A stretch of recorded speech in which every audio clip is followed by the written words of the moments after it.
Assalamualaikum warahmatullahi wabarakatuh. Salam sejahtera buat Sobat Lin Whitening dimanapun berada. Oke, Bim akan lanjutkan cerita Yechen-nya. Tapi seperti biasa, bantu tekan tombol like dan berkomentar juga. Terima kasih sesudah dan sebelumnya. Oke, lanjut. Dan jangan lupa bantu tekan tombol like-nya. Terima kasih Tuan dan anak. Bab 1371 sampai bab 1375. Perkembangan militer yang relatif lambat, kekuatan militer yang relatif lemah, dan kualitas militer yang relatif rendah merupakan masalah umum di beberapa negara kecil yang dilanda perang. Terdapat kesenjangan yang sangat besar dalam kekuatan ekonomi antar negara, dan kesenjangan dalam kekuatan militer bahkan lebih mencengangkan. Hamid sendiri bukan berasal dari akademi militer sungguhan, dan ia berada dalam lingkungan yang relatif terbelakang dan kacau, sehingga ia tidak memiliki pemikiran strategis sama sekali. Satu-satunya strategi yang terpikir olehnya adalah hidup selama mungkin. Dalam pengepungan 2 hari yang lalu, alasan mengapa ia tidak dimusnahkan juga karena tentara pemerintah melakukan kesalahan intelijen. Mereka mengira desa itu hanyalah benteng kecil, namun mereka tidak menyangka bahwa itu adalah markas Hamid, dan markas Hamid mudah untuk dipertahankan, serang, sehingga akan gagal. Namun, hanya karena mudah dipertahankan tetapi sulit diserang bukan berarti tidak bisa diserang. Pertama kali lawan meremehkannya, namun jika lawan melakukan persiapan matang dan melakukan komebak, dan Hamid tidak menjaga pertahanan dengan baik, besar kemungkinan ia akan dibuang. Meski persahabatan Yechen dan Hamid masih dangkal, ia tak mau mendengar kabar bahwa suatu saat ia ditembak mati. Terlebih lagi, Su Soudao segera dikirim ke sana, jika dia tidak mati di tangannya sendiri ketika dia tiba di Suriah, tetapi oleh lawan Hamid, itu akan lebih atau kurang memalukan. Bagaimanapun, Yechen masih ingin mempertahankan Su Soudao sebagai cadangan. Jika Su Ziyu tidak dapat mewarisi keluarga Su, dia dapat membiarkan Su Soudao kembali. Adapun syarat apa yang akan dibayar Su Soudao saat itu, semua inisiatif ada di tangan Yechen. Jadi dengan kata lain, sebagian besar dari 100 juta dolar AS Su Soudao juga digunakan untuk memperkuat keselamatan pribadinya. Tapi 100 juta dolar AS milik Su Soudao adalah imbalan atas bantuan besar untuk Yechen. Pasalnya, uang 100 juta dolar AS dan rangkaian panduan strategis yang diberikan Yechen kepada Hamid sangat berarti bagi Hamid. Jadi, Hamid tergerak dan bertanya kepada Yechen dengan sangat rendah hati, "Saudara Ye, saya memahami pentingnya infrastruktur, tetapi menurut apa yang Anda katakan, bagaimana saya harus melaksanakannya? Apakah ada rencana yang relatif rinci?" Dengan mengatakan itu, Hamid berkata dengan nada meminta maaf, "Saya sangat menyesal. Sebagian besar prajurit di bawah komando saya tidak pernah membaca buku apapun, apalagi membiarkan mereka memberikan saran." Yechen tersenyum dan berkata, "Situasi ini bisa dimengerti." Setelah itu, dia menjelaskan lebih lanjut, "Ketika saya pergi ke tempat Anda, saya mungkin mengamati karakteristik medan di tempat Anda. Kecuali pintu masuk pegunungan yang relatif sempit di utara dan selatan, hampir semuanya dikelilingi oleh puncak gunung. Pasti ada setidaknya 7 atau 8 gunung, kan?" "Iya," Hamid buru-buru berkata, "totalnya ada 8 gunung. 2 gunung di sisi timur dan barat adalah yang tertinggi, dan yang lainnya relatif lebih pendek, tetapi mereka adalah semuanya relatif curam, dan alat berat serta kendaraan lapis baja tidak akan pernah bisa menaikinya." Yechen tersenyum dan berkata, "Itu bagus sekali. Menurut situasi Anda membagi proyek infrastruktur menjadi 3 tahap. Tahap pertama akan berada di 8 gunung ini, bangun 8 benteng depan dan 8 benteng lereng terbalik. Terus terang, ada 2 benteng depan dan 1 benteng terbalik di setiap gunung. Lalu tambahkan 2 benteng frontal lagi di kedua sisi lereng gunung di utara dan pintu masuk selatan. Pembangunan benteng harus sekuat mungkin, harus bertumpu pada struktur gunung berbatu dan kemudian menggunakan beton bertulang untuk membuat benteng permanen untuk memastikan bahwa tembakan artileri biasa tidak dapat menghancurkannya." Hamid bertanya buru-buru, "Saudaraku, bagaimana dengan tahap kedua?" "Bagaimana dengan tahap ketiga?" Yechen berkata, Pada tahap kedua, Anda setidaknya harus menggandakan benteng dan memastikan bahwa setidaknya setengah dari prajurit Anda dapat bersembunyi langsung di tempat permanen, benteng. Dalam hal ini, berarti tembakan artileri lawan sangat ganas dan serangannya intensif. Prajurit Anda juga dapat bertahan di benteng permanen. Sedangkan untuk tahap ketiga, Anda harus memastikan bahwa semua prajurit dapat bertahan di benteng permanen untuk jangka waktu yang lama. Benteng-benteng permanen harus dibangun semakin banyak dan semakin besar, dan akhirnya benteng-benteng di setiap gunung dapat saling berhubungan secara internal. Benteng-benteng permanen tersebut tidak hanya dapat digunakan untuk pertahanan dan penghidupan, tetapi juga dapat digunakan untuk menyimpan bahan-bahan strategis. Kalau sudah tercapai, kalian bisa duduk santai. Hamid tak ragu-ragu, berkata. Oke, ikuti saja cara kakakku, saran dan instruksi lain. Ye Chen berkata. Selain itu, Anda harus segera membeli makanan dan obat-obatan dalam jumlah besar dan menyimpannya di lingkungan yang kering dan aman. Untuk pertama kalinya, Anda harus menyimpan ransum yang cukup selama lebih dari 3 tahun, seru Hamid. Aswara, 3 tahun. Banyak orang dewasa membutuhkan setidaknya 200 kg gabus setahun. Jika ada 2.000 orang, itu berarti 400 ton. Dalam 3 tahun, itu 1.200 ton. Ye Chen bertanya balik. Kalau begitu izinkan saya bertanya, berapa harga 1.200 ton gabus? Hamid berpikir sejenak dan berkata, harga pasar gandum saat ini sekitar $300 AS per ton. 1.200 ton, termasuk biaya transportasi. Itu 400.000 AS dolar. Itu bukan uang yang banyak, tapi kuncinya adalah bagaimana cara menyimpan begitu banyak makanan, dan makanan itu tidak akan enak jika disimpan dalam waktu lama. Ye Chen berkata tanpa daya, sekarang saya meminta Anda untuk membuatnya. Cadangan strategis, jangan sampai kamu makan makanan segar setiap hari. Pikirkanlah, pertama-tama Anda memegang jatah 3 tahun. Lalu membeli dan mengisinya kembali setiap tahun sesuai dengan konsumsi aktual tahun itu. Dalam hal ini lagi pula, kamu akan selalu memiliki jatah tambahan untuk 3 tahun di tanganmu.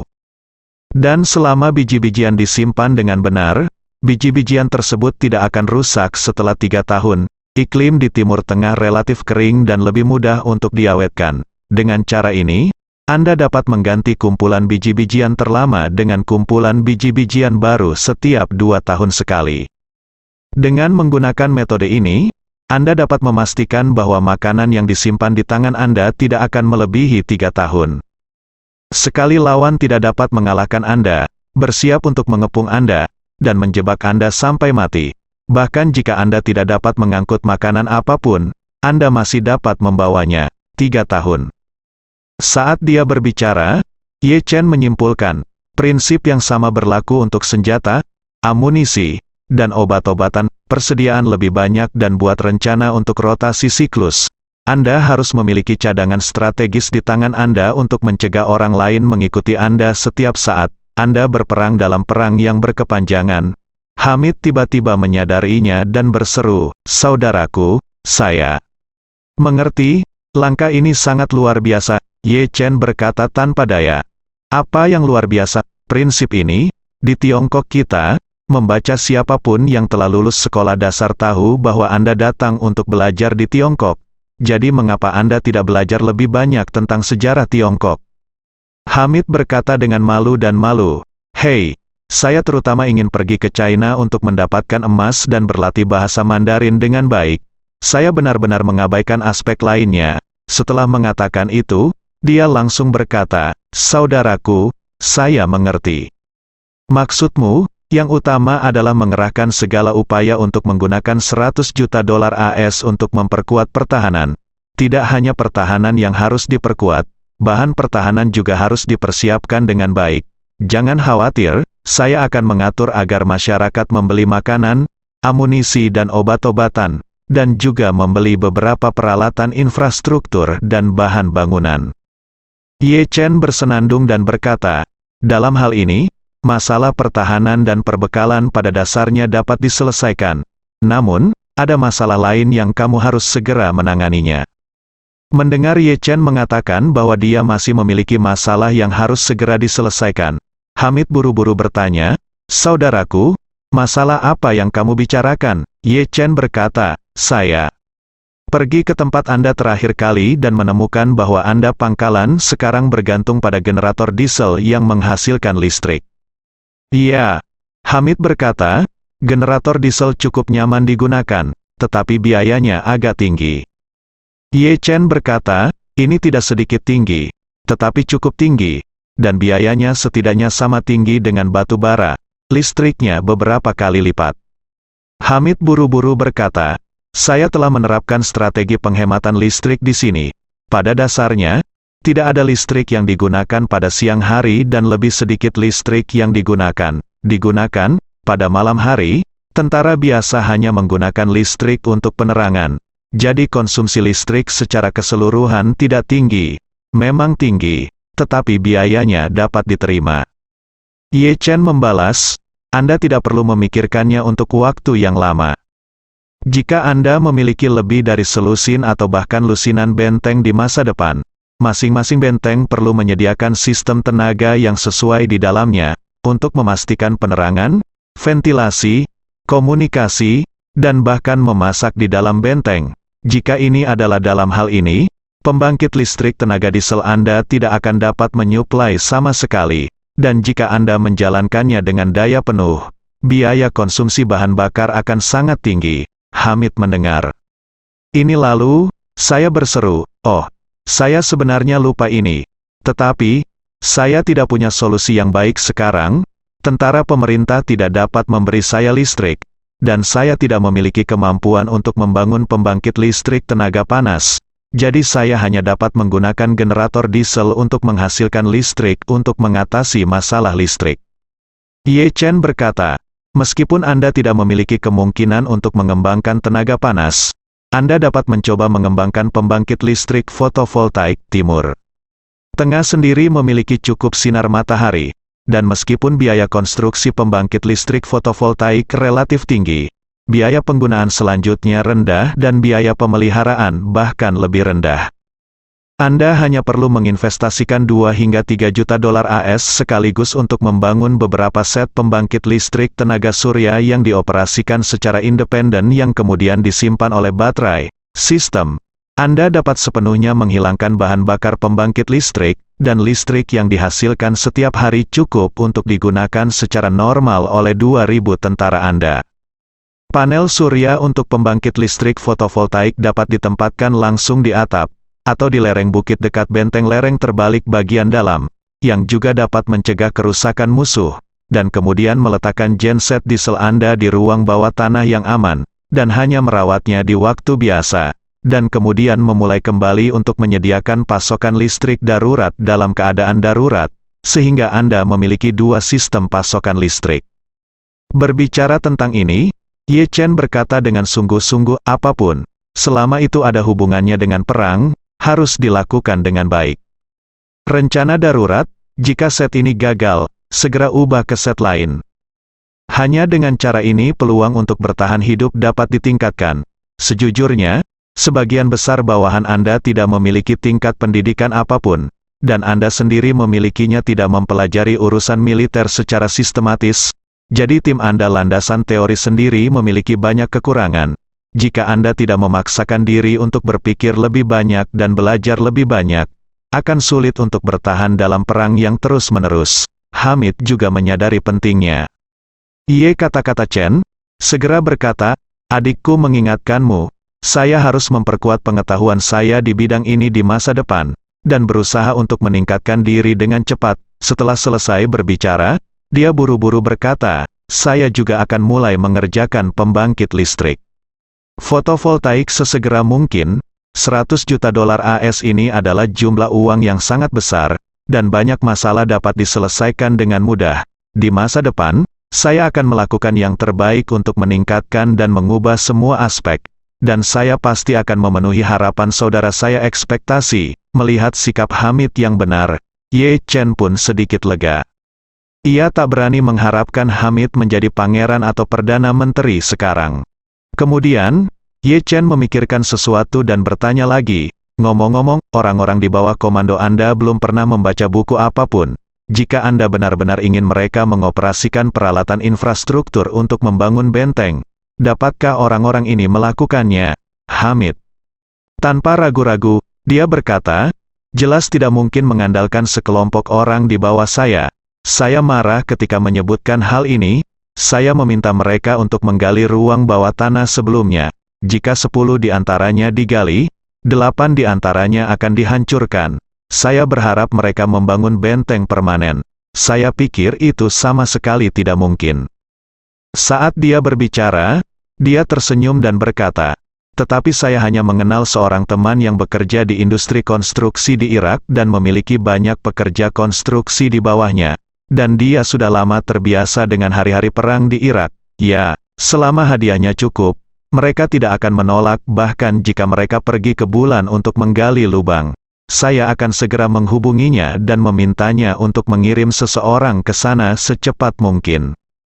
Ye Chen berkata, senang rasanya memiliki hubungan ini. Faktanya, benteng permanen yang saya bicarakan tidak memerlukan biaya yang terlalu tinggi. Juga tidak memerlukan konten teknis yang terlalu tinggi. Anda dapat menemukan cara untuk menemukan Cina kuno film Sangganling, belajar dan belajar. Untuk keadaanmu saat ini, film ini pasti menjadi bahan ajar yang terbaik.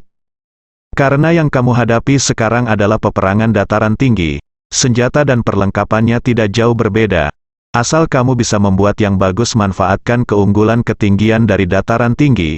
Manfaatkan dengan baik bahkan jika tembakan artileri musuh sangat kuat, akan sulit untuk mengalahkanmu. Hamid berkata tanpa ragu-ragu, oke, saya akan menemukan cara untuk menggunakan jaringan satelit untuk mendownloadnya. Coba lihat. Ye Chen menginstruksikan, Anda harus menganggap serius film ini dengan rasa hormat dan sikap belajar. Hamid berseru, jangan khawatir, saudara, saya pasti akan belajar dengan pikiran terbuka. Ye Chen bersenandung, dia menambahkan, ngomong-ngomong, ketika pekerja konstruksi yang Anda cari tiba dan memulai konstruksi, Anda harus memilih beberapa tentara yang cerdas dan pandai dari tim Anda untuk membantu dan belajar, sehingga dapat mempercepat pekerjaan konstruksi. Kemajuan, di satu sisi, akan memungkinkan bawahan Anda untuk belajar pengalaman konstruksi. Mungkin setelah beberapa saat, Anda akan dapat menarik perusahaan teknik di bawah komando Anda. Oke, Hamid segera berkata, saya pasti akan melakukannya. Temukan cara untuk membentuk perusahaan teknik Lian. Marvin Ye menginstruksikan lagi, masalah ini harus dilakukan sesegera mungkin. Jika tidak, seluruh pasukan Anda akan diambil alih oleh seseorang sebelum benteng selesai dibangun. Hamid buru-buru berkata, saya akan melakukannya. Hari ini sebelum mulai melakukan ini, saya akan bersikap rendah hati dulu. Oke, Ye Chen berkata dengan gembira, $400.000 untuk makanan, $1 juta untuk makanan kaleng dengan umur simpan lebih dari 2 tahun, dan kemudian $1 juta AS digunakan untuk menimbun obat-obatan dan barang habis pakai, $3 juta AS digunakan untuk membangun pembangkit listrik fotovoltaik, $20 juta AS digunakan untuk menimbun senjata dan amunisi, dan $40 juta AS lainnya digunakan untuk pembangunan permanen benteng. Sisa uang dapat digunakan sebagai cadangan dan digunakan secara fleksibel. Biarkan kekuatanmu secara keseluruhan ditingkatkan lebih dari 1 tingkat, jadi jagalah baik-baik. Setelah Hamid mengucapkan terima kasih yang sebesar-besarnya kepada Ye Chen, dia menutup telepon dan segera mulai mempelajari rencana spesifik untuk pembangunan infrastruktur, sambil mengoordinasikan berbagai sumber daya dan mempersiapkan peluncurannya. Pada saat ini, Chen Zekai dan Su Ruoli, yang berada di samping Ye Chen, keduanya menatap Ye Chen dengan kaget. Su Ruoli tidak mengerti mengapa Ye Chen tiba-tiba mengajari orang lain cara bertarung melalui telepon. Bagaimanapun, ini adalah era yang damai, dan perang terlalu jauh dari orang biasa, dan dia tidak tahu bahwa Ye Chen pergi ke Suriah. Adapun Chen Zekai, dia terkejut dan tidak bisa berkata-kata. Ia bingung dan mau tidak mau berpikir dalam hati, saya benar-benar tidak mengerti mengapa Tuan Muda ingin membantu Hamid itu. Apakah Tuan Muda masih ingin berkembang di Timur Tengah di masa depan? Ye Chen sendiri tahu bahwa investasi dengan keuntungan tinggi tidak berbeda dengan perjudian. Risikonya tinggi, Tetapi begitu taruhannya menang, imbalannya semakin besar. Investasi sederhana saya saat ini di Hamid hampir setara dengan investasi ibu saya di perusahaan-perusahaan internet yang masih baru di Silicon Valley. Berinvestasi pada mereka saat ini hanya membutuhkan sedikit harga yang harus dibayar, dan begitu mereka berhasil di masa depan, Anda bisa mendapatkan keuntungan yang besar. Walaupun TNI Hamid bukan sebuah perusahaan, tapi juga merupakan proyek yang potensi pengembangannya besar. Kalau berhasil pasti ada manfaatnya yang tidak ada habisnya, jadi saya mencurahkan lebih banyak tenaga ke dalamnya dan memberinya lebih banyak nasihat dan dukungan. Berinvestasilah di masa depan. Selain itu, investasi ini tidak lebih dari pil penyelamat hidup dan beberapa pengalaman strategis, dan uang nyata senilai $100 juta semuanya disponsori oleh keluarga Su. Begitu Hamid memulai, ia akan memiliki siklus pengembalian setidaknya beberapa dekade ke depan. Oleh karena itu, Ye Chen tidak menjelaskan apapun lagi kepada mereka berdua, tetapi berkata kepada Su Ruoli, "Ruoli, statusmu saat ini terlalu sensitif, dan aku tidak bisa membiarkanmu pergi dengan bebas untuk saat ini. Aku masih merasa bersalah, agar kamu tinggal di sini sebentar." Su Ruoli berkata tanpa ragu-ragu, "Ruoli akan mematuhi pengaturan dermawanku dalam segala hal." Saat dia berbicara, masih ada tatapan sedih di mata Su Ruoli. Ye Chen melihat kesedihan di matanya dan teringat bahwa dia sudah lama berada di sini. Jika tidak, dia pasti sangat merindukan ibunya. Apalagi ibunya telah melahirkannya sendirian selama 10 bulan dan kemudian membesarkannya. Sekarang hidup dan matinya tidak diketahui, ibunya pasti sangat khawatir. Setelah memikirkannya, Ye Chen berkata, "Ruoli, kamu sudah lama terputus dari dunia luar. Ibumu pasti mengkhawatirkanmu, kan?" Ketika Su Ruoli mendengar ini, ekspresinya tiba-tiba menjadi sangat suram, dan dia mengangguk ringan dan berkata, "Saya pikir dia pasti masih mencari saya kemana-mana. Dia tidak percaya bahwa saya benar-benar mati sampai dia menemukan tubuh saya." Ye Chen mengangguk dan berkata, "Baiklah, berikan aku informasi kontak ibumu. Aku akan meminta seseorang membawa ibumu ke Jinling, dan ibu dan anakmu bisa bertemu satu sama lain nanti." Su Ruoli langsung bertanya dengan heran, "Kakek, kamu benar-benar ingin aku bertemu ibuku?" Ye Chen mengangguk dan berkata, "Tentu saja. Tapi pertemuannya adalah pertemuannya, tapi kami tetap harus memastikan bahwa berita tentangmu hidup tidak bocor ke orang lain. Teman-teman, beritahu ibumu paling banyak, jadi jangan biarkan kamu berinisiatif menghubungi ibumu. Kalau tidak, seandainya ibumu tahu bahwa kamu masih hidup, emosional, dan tiba-tiba lepas kendali, lalu diketahui orang lain, begitu beritanya bocor, akan sangat merepotkan pihak Jepang. Dengan kegigihan mereka menangkapmu, mereka pasti akan mengajukan ekstradisi ke Jepang untuk diadili." Tentu saja Su Ruoli memahami peringatan Ye Chen. Jadi dia buru-buru berkata, "Lalu bagaimana menurutmu, dermawan?" Ye Chen berkata, "Saya meminta Lao Chen untuk mengundang ibumu atas nama keluarga Ye. Tapi saya tidak akan memberitahu dia tentangmu. Saat dia datang, aku akan langsung bawa dia menemuimu.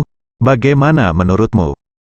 Su Ruoli berkata dengan mata merah, "Kakek, selama aku bisa melihat ibuku, Ruoli puas. Jika benar merepotkan, bahkan hanya panggilan telepon."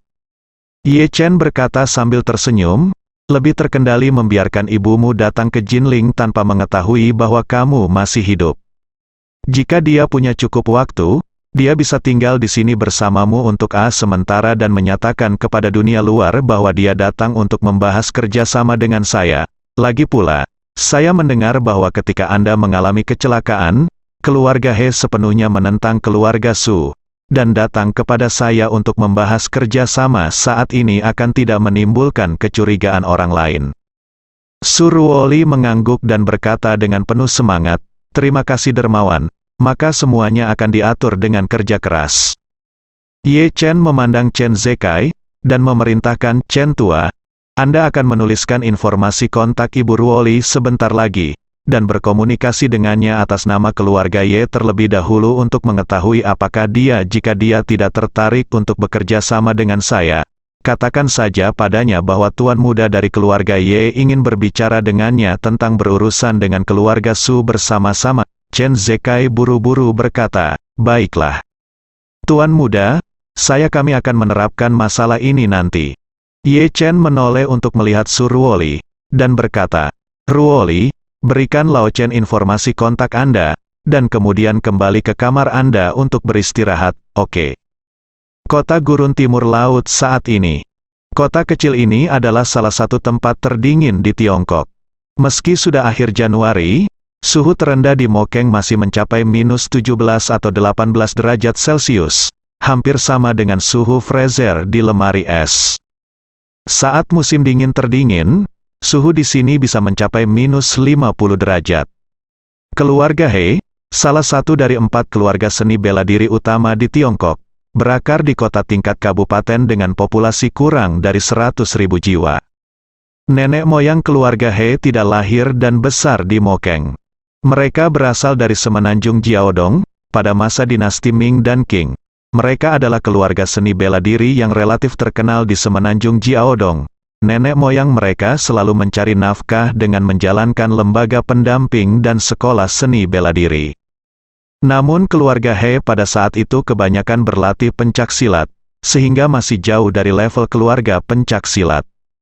Hingga akhir dinasti Qing, ketika semenanjung Jiaodong sedang berperang, ketika keluarga He melakukan perjalanan ke Guangdong, secara kebetulan, mereka memperoleh pecahan seni bela diri internal. Alasan mengapa dikatakan sebagai fragmen terutama karena hampir separuh isinya telah lama hilang. Baik itu teknik tinju maupun teknik mental yang bersangkutan, banyak yang belum lengkap.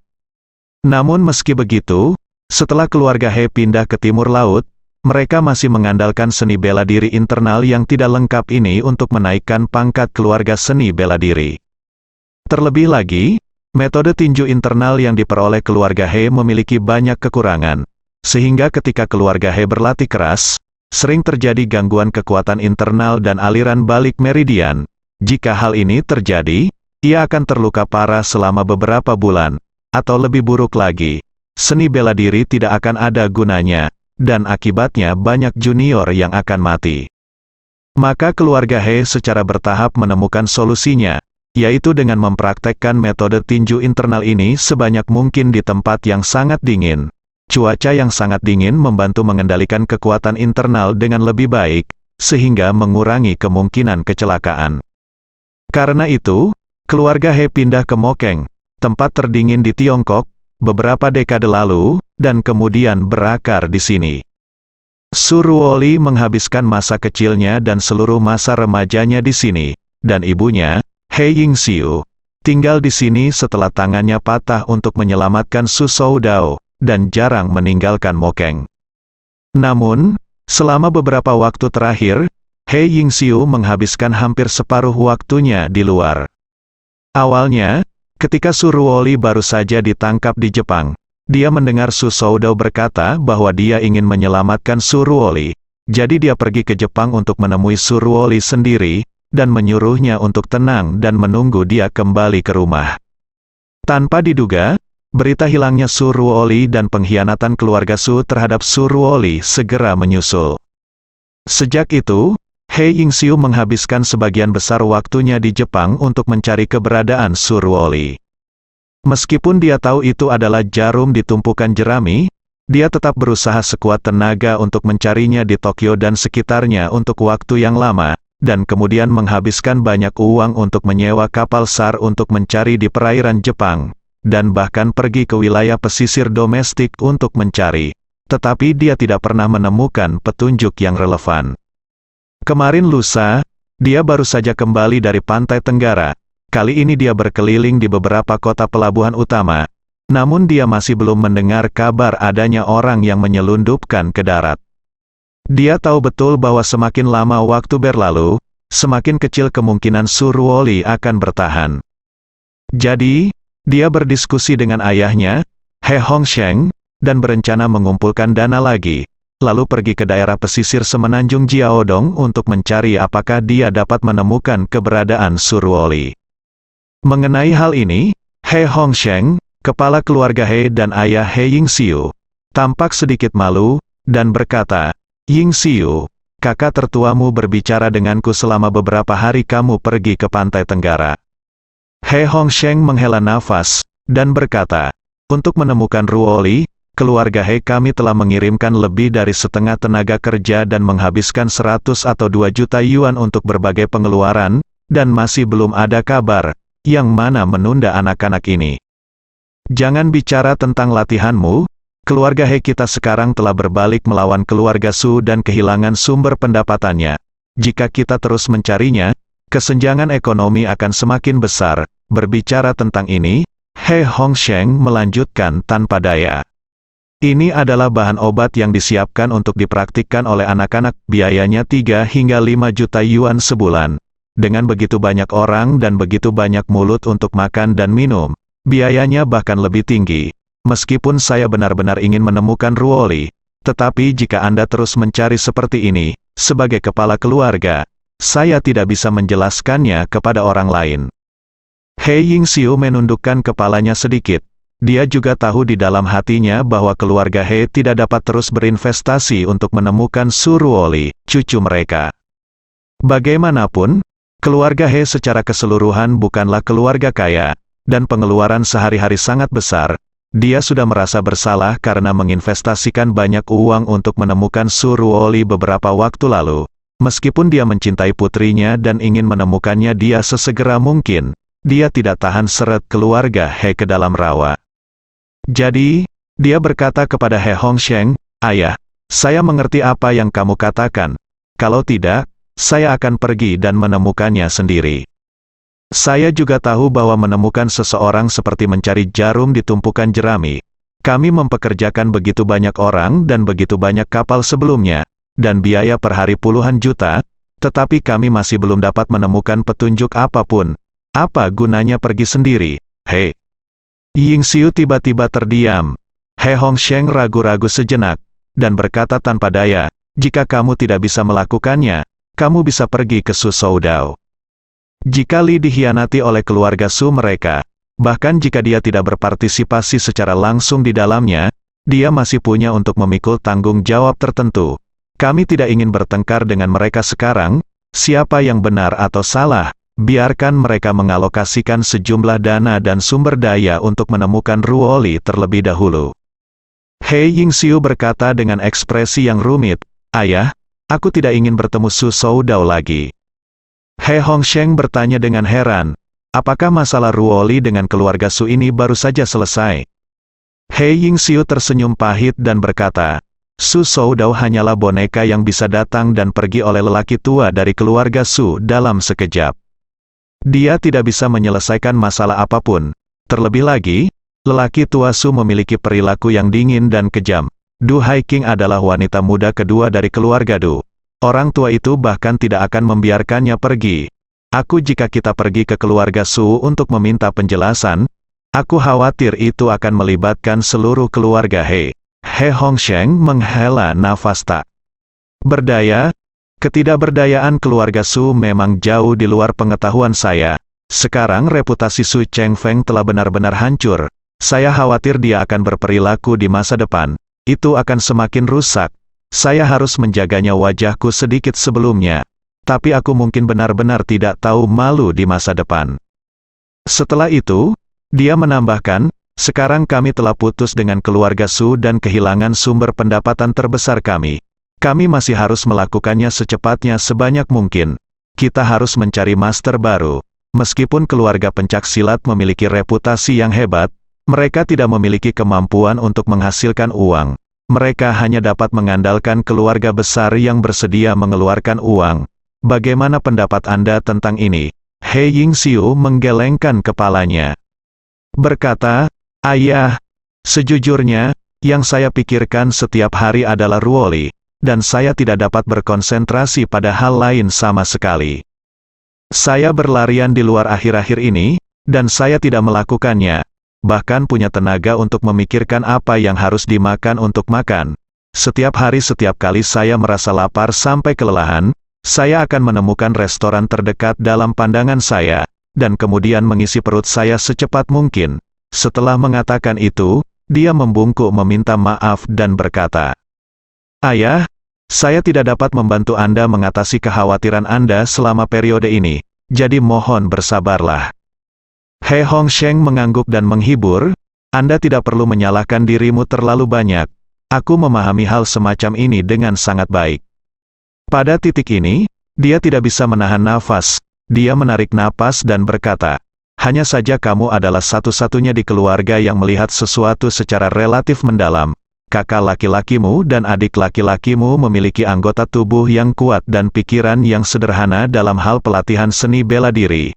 Selain itu, mereka belum membaca buku apapun. Jadi mereka benar-benar melihat segala sesuatunya secara dangkal." He Yingxiu, dia bertanya, "Ayah, apakah kamu punya rencana kasar sekarang?" He Hongsheng berkata, "Saya memikirkannya sebentar, dan memutuskan untuk mencari keluarga kooperatif di Yanjing. Ada banyak keluarga besar di Yanjing, selain keluarga Su, ada juga keluarga Ye dan keluarga Gu. Jika tidak berhasil, kita juga bisa bekerja sama dengan keluarga Du. Bagaimanapun, musuh dari musuh adalah teman. Saya yakin keluarga Du pasti punya rencana seperti itu. Kehidupan dan kematian Du Haiking tidak diketahui sekarang. Jadi mereka tidak bisa menanggung kerugian karena menjadi bodoh dalam hal ini." He Yingxiu mengangguk, memaksa dirinya untuk berpikir sejenak, dan berkata, "Ayah, ketiga keluarga ini sangat kuat. Akan sangat bagus jika mereka bisa bekerja sama. Tetapi saya tetap tidak mau. Saya tidak merekomendasikan bekerja dengan keluarga Du." He Hongsheng buru-buru bertanya, "Mengapa?" He Hongsheng tiba-tiba menyadari, dan berseru, "Tidak heran. Saya selalu merasakan itu situasi keluarga Su saat ini agak sial. Bisnis transportasi laut begitu besar dan kuat, tetapi izinnya tiba-tiba dicabut. Tampaknya itu mungkin ulah keluarga Du." "Ya," kata He Yingxiu, "keluarga Du pasti akan memilih cara yang wajar dan legal, meskipun menggunakan aturan mainnya. Itu harus dalam lingkup yang wajar dan legal. Tapi kami keluarga pencak silat, di mata mereka, hanyalah gamer. Orang-orang yang berjalan di wilayah abu-abu di pinggiran masyarakat pasti akan menarik garis yang jelas dengan kita." He Hongsheng mengangguk dan berkata, "Saya mengerti. Sepertinya kita masih harus menemukan terobosan dalam keluarga Ye dan Gu keluarga." Kata setelah itu, dia berdiri dan berkata, "Yingxiu, jika ini masalahnya, saya akan mentransfer 10 juta lagi kepada Anda secara pribadi, dan Anda dapat pergi ke Semenanjung Jiaodong untuk mencarinya lagi. Jika Anda masih bisa tidak menemukannya kali ini, Ayah menyarankan agar kamu juga melakukan wawancara moderat. Pada kenyataannya, jika keberadaan Li tidak diketahui, kamu tidak bisa hanya melihat dirimu sendiri dan seluruh keluarga He merana." He Yingxiu mengangguk penuh terima kasih, dan tersedak, "Ayah, terima kasih, jangan pernah memberitahu saudaramu dan yang lainnya. Apakah kamu mengerti?" "Saya mengerti, Ayah." Begitu He Yingxiu selesai berbicara, ponselnya tiba-tiba berdering. Nomor telepon rumah Jinling yang diakhiri dengan 6 atau 8 menelepon. Dia sedikit terkejut, tapi dia masih menekan tombol jawab dan berkata, "Halo, siapa ini?" Di ujung telepon yang lain, Chen Zekai bertanya dengan sopan, "Apakah ini Nona He Yingxiu He?" "Ini saya. Di mana kamu? Siapa kamu?" Chen Zekai berkata dengan tergesa-gesa, "Halo, Nona He, tolong perkenalkan diri Anda. Nama keluarga saya adalah Chen, dan saya adalah orang yang bertanggung jawab atas keluarga Ye di Jinling, seorang anggota dari keluarga Ye." He Yingxiu terkejut dan tidak bisa berkata-kata. Dia tidak pernah membayangkan bahwa ketika dia berbicara dengan ayahnya tentang keluarga Ye, dan bahkan ayahnya ingin menghubungi keluarga Ye, seseorang dari keluarga Ye akan menelepon ponselnya. Mendengar bahwa panggilan itu dari keluarga Ye, bukan hanya He Yingxiu yang tidak dapat mempercayainya, tetapi He Hongsheng di sampingnya juga terkejut. Tepat ketika He Yingxiu terkejut, Chen Zekai bertanya, "Mas He, apakah nyaman untuk berbicara sekarang?" He Yingxiu kembali sadar, dan buru-buru menjawab, "Nyaman, tolong beritahu saya."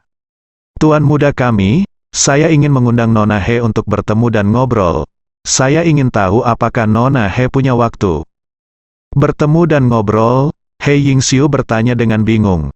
Saya tidak tahu apa yang ingin dibicarakan oleh tuan muda Anda saya. Chen Zekai berkata, tentu saja kita berbicara tentang kerjasama. Tuan muda kami berharap dapat berdiskusi dengan Anda apakah ada peluang untuk kerjasama yang mendalam antara keluarga Ye dan keluarga He. He Yingxiu ragu-ragu sejenak, dia berencana pergi ke pantai semenanjung Jiaodong untuk mencari petunjuk tentang putrinya.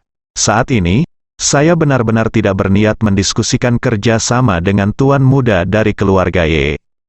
Namun, ketika dia memikirkan tentang situasi khusus keluarga He dan kebutuhan mendesak untuk menemukan pasangan keterikatan yang kuat, dia buru-buru berkata, Tuan Chen, kapan dan di mana tuan muda Anda ingin mengatur pertemuan? Jika waktu saya tidak memungkinkan tidak mengizinkannya, bukan, bisakah orang lain dari keluarga He pergi menemuinya? Chen Zekai berkata, tuan muda kita ada di Jinling sekarang, jadi lebih cepat lebih baik, tentu saja. Tetapi jika itu seseorang kalau tidak, lupakan saja, tuan muda kita ingin mewawancarai Nona He dengan menyebutkan namanya. He Yingxiu tiba-tiba tampak malu saat mendengar ini. Dia akan pergi ke semenanjung Jiaodong, tetapi Jinling berada di arah lain. Jadi jika dia setuju untuk pergi ke Jinling, rencana perjalanannya untuk menemukan putrinya pasti akan tertunda. Namun, ayahnya He Hongsheng buru-buru mengedipkan mata padanya, menunjukkan bahwa dia harus setuju. Melihat wajah ayahnya yang penuh ketegangan dan harapan, He Yingxiu berjuang sejenak dan harus berkata, baiklah, karena Tuan Ye sangat menghargai saya, maka saya akan pergi ke Jinling untuk menemuinya. Setelah itu, He Yingxiu bertanya dengan tergesa-gesa, apa yang harus saya lakukan sekarang? Saya di Mokeng, dan bandara terdekat masih ratusan kilometer jauhnya dari saya, dan seharusnya tidak ada penerbangan langsung ke Jinling dari sana. Jika ini yang tercepat, saya mungkin akan sampai ke Jinling besok. Apakah Tuan Ye ada waktu luang besok? Chen Zekai berkata, jika Mas He nyaman, saya dapat mengatur jet pribadi untuk menjemput Anda. Setelah jeda, Chen Zekai berkata lagi, bagaimana dengan ini, Mas He? Tolong beri saya alamat Anda saat ini, dan saya akan mengatur helikopter dari bandara terdekat, lepas landas dan menjemput Anda, lalu mengatur pesawat pribadi untuk menunggu di bandara. Setelah helikopter menjemput Anda di bandara, pesawat pribadi akan tiba. Saat itu, Anda bisa langsung naik pesawat pribadi ke Jinling. Tiba. Sangat cemas, He Yingxiu sedikit bingung. Dia tidak mengerti mengapa tuan muda dari keluarga Ye begitu ingin bertemu dengannya. Sekalipun Anda benar-benar ingin bekerja sama dengan diri sendiri, tidak perlu terburu-buru. Karena, menurut rencana Chen Zekai, membawanya ke Jinling saja akan menghabiskan jutaan dolar bagi Ye Jia. Pertama, helikopter harus terbang total 700 hingga 800 km. Kemudian pesawat pribadi harus terbang lebih dari 5.000 km. Ini masalah besar. Tetapi bagi He Yingxiu, waktu ini sangat tepat, karena dia awalnya berencana pergi ke semenanjung Jiaodong. Bahkan jika dia berangkat hari ini, hari sudah malam setelah berkendara ratusan kilometer ke bandara, dan bandara tidak besar sekali, tidak lebih dari 10 penerbangan pasti tidak bisa berangkat malam hari. Jadi saya baru bisa beli pesawat besok pagi, terbang ke Yanjing dulu, dan setelah sampai di Yanjing siang hari, saya akan transfer ke semenanjung Jiaodong. Dalam hal ini, paling cepat besok sore untuk mencapai semenanjung Jiaodong. Namun, jika kita bisa pergi ke Jinling dulu malam ini dan mengobrol dengan Tuan Muda Ye tentang kerjasama, apapun kerjasamanya, kita harus bisa berangkat ke semenanjung Jiaodong dari Jinling besok pagi. Jinling sangat dekat dengan semenanjung Jiaodong, dan hanya membutuhkan waktu lebih dari 1 jam dengan kereta berkecepatan tinggi. Oleh karena itu, hal ini tidak hanya tidak akan mempengaruhi rencana awal saya, tetapi bahkan akan lebih cepat. Jadi, dia setuju tanpa ragu-ragu, dan berkata dengan sopan, saya tidak punya masalah di sini, tapi saya hanya perlu merepotkan Anda untuk mengatur rencana perjalanan. Chen Zekai tersenyum dan berkata, ini masalah sepele, Mas He akan memberimu alamat detailnya dengan saya, biar saya beritahu, saya akan mengatur helikopter untuk pergi ke sana dulu. Baik, setelah He Yingxiu memberikan alamat spesifik keluarga He kepada Chen Zekai, keduanya mengucapkan selamat tinggal satu sama lain dan menutup telepon. Begitu telepon ditutup, He Hongsheng tidak dapat menahan kegembiraannya dan berkata, benar-benar sebuah bantal ketika seseorang tertidur. Saya hanya mencari kesempatan untuk melihat apakah saya dapat terhubung dengan Ye keluarga atau keluarga Gu. Tetapi panggilan telepon datang dari keluarga Ye. He Yingxiu mengangguk, tetapi dia tidak dapat memahaminya, dan berkata dengan curiga, "Ayah, saya tidak begitu mengerti mengapa keluarga Ye mengambil berinisiatif untuk menemukan kita." He Hongsheng berseru, "Itu pasti melawan keluarga Su. Jadi kita hanya akan berpikir untuk datang untuk memenangkan kita." He Yingxiu menggelengkan kepalanya dan berkata, "Menurut kesanku, keluarga Ye telah tidak pernah memiliki persyaratan yang terlalu tinggi untuk keluarga seni bela diri." He Hongsheng melambaikan tangannya, "Sebelumnya, bukan berarti tidak mungkin ada sekarang. Mungkin mereka hanya ingin memenangkan keluarga seni bela diri dan meningkatkan kekuatan mereka secara keseluruhan." "Itu tidak benar," He Yingxiu berkata dengan serius. "Setelah kecelakaan keluarga Su, keluarga besar sebenarnya banyak menahan diri, lakukan beberapa trik kecil di belakang layar, tapi sekarang saya tidak berani main-main, jadi sepertinya begitu keluarga Ye seharusnya tidak tiba-tiba mencoba memenangkan hati kita saat ini." He Yingxiu berkata lagi. "Selain itu, ada satu hal lagi yang tidak dapat saya pikirkan, dimengerti." He Hongsheng buru-buru bertanya, "Ada apa?" He Yingxiu berkata, "Tuan Chen yang menelepon ini meminta saya pergi ke Jinling untuk menemui tuan muda mereka. Tetapi bukankah keluarga Ye harus berada di Yanjing?